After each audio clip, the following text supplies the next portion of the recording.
नमस्कार दोस्तों, ये है ज्ञानधारा चैनल। आइए इस वीडियो में देख लेते हैं आज की शिक्षा जगत की एवं रोजगार जगत की प्रमुख खबरों के बारे में। तो पहली खबर जो आ रही है वो उत्तर प्रदेश माध्यमिक शिक्षा परिषद से आ रही है, जहां पर शुल्क के अभाव में लटकी है शिक्षकों के दस्तावेजों की जांच। तो संबंधित बोर्ड एवं विश्वविद्यालय के सत्यापन शुल्क मांगने से लटका है मामला। तो बात कर लेते हैं कि शिक्षकों के शैक्षणिक दस्तावेजों के सत्यापन शुल्क के अभाव में बेसिक, माध्यमिक एवं उच्च शिक्षा विभाग के शिक्षकों की जांच अटक गई है। तीनों विभागों में सत्यापन शुल्क को लेकर के शासन ने मार्गदर्शन मांगा है। हालांकि बेसिक शिक्षा विभाग ने अतिरिक्त बजट की व्यवस्था करने का दावा किया है। दरअसल सीएम के निर्देश पर बेसिक, माध्यमिक और उच्च शिक्षा विभाग में राजकीय और सहायता प्राप्त विद्यालयों एवं महाविद्यालयों में कार्यरत शिक्षकों के दस्तावेजों की जांच हो रही है। सभी जिलों से शिक्षकों के दस्तावेजों की जांच के लिए गठित कमेटी जो है शिक्षकों के दस्तावेजों को संबंधित विश्वविद्यालय में सत्यापन के लिए भेज रही है। शिक्षकों की संख्या लाखों में होने से प्रदेश और प्रदेश के बाहर के विश्वविद्यालयों में सत्यापन कार्य का भार बढ़ गया है। इसे देखते हुए विश्वविद्यालय ने अब सत्यापन शुल्क की मांग शुरू कर दी है। विश्वविद्यालय प्रति दस्तावेज सत्यापन शुल्क के लिए 100 से 200 रुपये से लेकर के 500 रुपये तक की मांग कर रहे हैं। शुल्क के अभाव में विश्वविद्यालयों में ने जो है सत्यापन कार्य बंद कर दिया है। इससे जांच का काम ठप हो गया है। तो ये सभी जो है प्रमुख समस्याएं आ रही हैं। सत्यापन का आदेश तो दिया गया है, लेकिन इस तरह की बजट संबंधी समस्या आ रही है, जिससे कि कई लोगों की जो है सैलरीज पास नहीं हो रही। अगला देख लेते हैं, अगली खबर जो आ रही है। अगली खबर महत्वपूर्ण है, जो कि 69,000 शिक्षक भर्ती को लेकर के है, जहां पर 31,277 शिक्षकों को नियुक्ति पत्र 16 को दिए जाएंगे। 15,000 चयनित अभ्यर्थी अनारक्षित श्रेणी के हैं। 14 और 15 अक्टूबर को जिलों में होगी काउंसलिंग। तो राज्य सरकार ने 31,277 सहायक अध्यापकों पदों के लिए मेरिट सूची जारी कर दी है। इन अभ्यर्थियों की काउंसलिंग 14-15 अक्टूबर को होगी। नियुक्ति पत्र जो है 16 अक्टूबर को जारी किए जाएंगे। यह जानकारी बेसिक शिक्षा राज्य मंत्री डॉक्टर सतीश चंद्र द्विवेदी ने दी है। सुप्रीम कोर्ट के निर्देश के बाद 69,000 शिक्षक भर्ती में 31,277 पदों पर भर्ती की जा रही है। पहले चरण में अभ्यर्थियों को पूर्व आवंटित जनपद एवं आरक्षण को यथावत रखते हुए 69,000 पदों की रिक्तियों के सापेक्ष मेरिट और आरक्षण के आधार पर जो है 31,277 पदों पर नियुक्ति दी जा रही है। आप जो है जो अंतिम सूची है डाउनलोड कर सकते हैं www.upbasicedu.board.gov.in पर। ठीक है, आप उसे डाउनलोड कर सकते हैं। अब देख लेते हैं अगली खबर। तो सेम खबर है कि अब जो है जो 31,700 कुछ जो लोग थे, 31,277 जो चयनित किए गए हैं बेसिक शिक्षा परिषद के लिए जो अध्यापक, और जो माध्यमिक में 3252 चयनित हैं, उनको नौकरी का तोहफा है। तो कुल मिलाकर के 34,529 सहायक शिक्षकों को 16 अक्टूबर को नियुक्ति पत्र मिलेगा। तो आइए देख लेते हैं कि जो माध्यमिक में है, माध्यमिक में अब ऑनलाइन मिलेंगे नियुक्ति पत्र। लोक सेवा आयोग ने माध्यमिक शिक्षा परिषद में विभिन्न विषयों में 10,768 सहायक अध्यापकों की भर्ती की गई। विभाग में हिंदी, सामाजिक विज्ञान, कला विज्ञान के अभ्यर्थियों को छोड़कर शेष विषयों का चयनितों को सूची जारी कर चुकी है।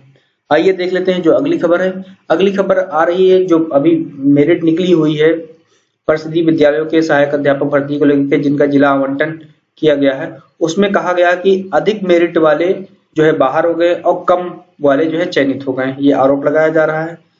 तो जिला आवंटन सूची में अधिक पद वाले जिलों में जहां कम मेरिट वाले अभ्यर्थियों को चुन लिए गए हैं, तो कम पद वाले जिलों में अधिक मेरिट वाले भी बड़ी संख्या में चयनित नहीं हो पाए या बाहर हो गए। इसके लेकर के विरोध प्रदर्शन हो रहा है बेसिक शिक्षा परिषद के द्वारा। अगली जो खबर आ रही है कि आज जो है वही सेम है कि जिलों को आज भेजी जाएगी अभ्यर्थियों की सूची। तो बीएसए तय करेंगे काउंसलिंग का स्थान और समय। डायट प्रवक्ता व खंड शिक्षा अधिकारी की टीम गठन को कहा गया है। तो विद्यालय का आवंटन बाद में होगा। शारीरिक दूरी का पालन कराएंगे। अंतर जिला तबादला न मांग करने की शपथ पत्र मांगेंगे।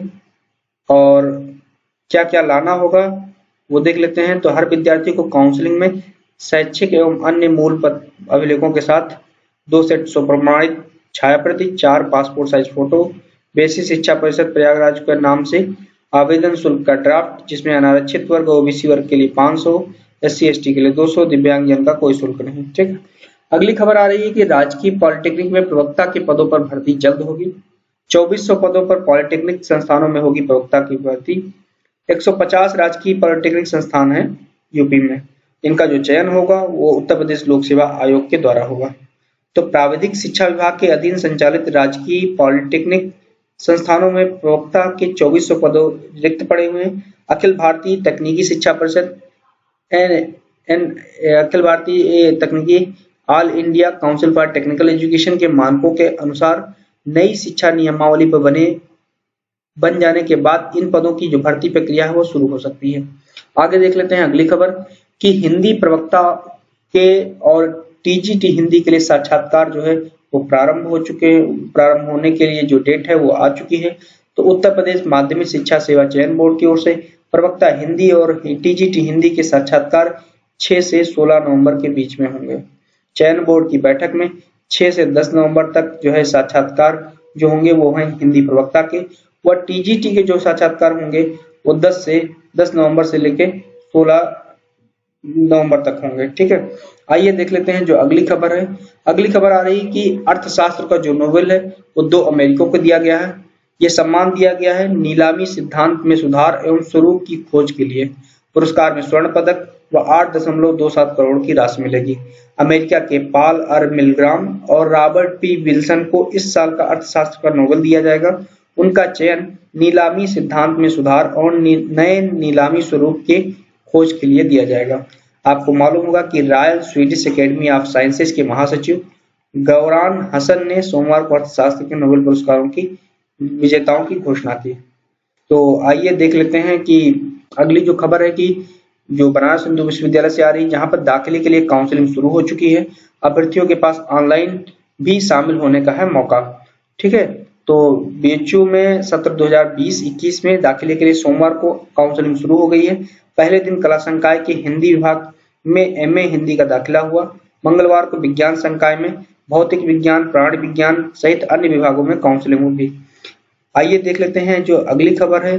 तो अगली खबर जो है वो आ रही कि बीमा अस्पतालों में डॉक्टरों के 256 पदों पर भर्ती शुरू हो गई है। तो 2 दशकों से ईएसआई मेडिकल स्कीम मतलब कि श्रम चिकित्सा सेवा में डॉक्टरों की भर्ती की जाएगी। प्रदेश शासन की अनुमति मिलने के बाद बीमा अस्पतालों और डिस्पेंसरीज के लिए लोक सेवा आयोग ने ईएसई श्रम चिकित्सा सेवा संवर्ग में 256 डॉक्टरों के पद रिक्त किए गए हैं, जिनकी प्रक्रिया अभी शुरू कर दी गई। तो आप हाल ही में अखबारों में देखते होंगे रोज कोई न कोई विज्ञप्ति अखबारों की सुर्खियों में आ रहा कि इतनी वैकेंसी इस विभाग में निकलेंगी, इस विभाग में इतने कृषि में निकलेंगी, उद्योग में निकलेंगी, बीमा में निकलेंगी, पॉलिटेक्निक में मिलेंगी, लेकिन अभी तक कोई आया नहीं, बस केवल रियाचन भेजा जा रहा है और अगर सरकार से पास होता तभी वो जो है वैकेंसी आ रहेंगी। तो अगली जो खबर आ रही है कि एक योग्यता वाले पदों के लिए होगी एक परीक्षा। तो उत्तर प्रदेश अधीनस्थ सेवा चयन आयोग एक समान योग्यता वाले पदों पर एक भर्ती कराने की योजना पर काम कर रहा है। मुख्यमंत्री योगी आदित्यनाथ के समक्ष इस संबंध में प्रस्तुतिकरण हो चुका है। आयोग का मानना है कि इस तरह से भर्ती आयोजित कराने से चयन प्रक्रिया जल्द पूरी हो सकी और युवाओं को विकल्प के अधिक मौके मिल सकेंगे।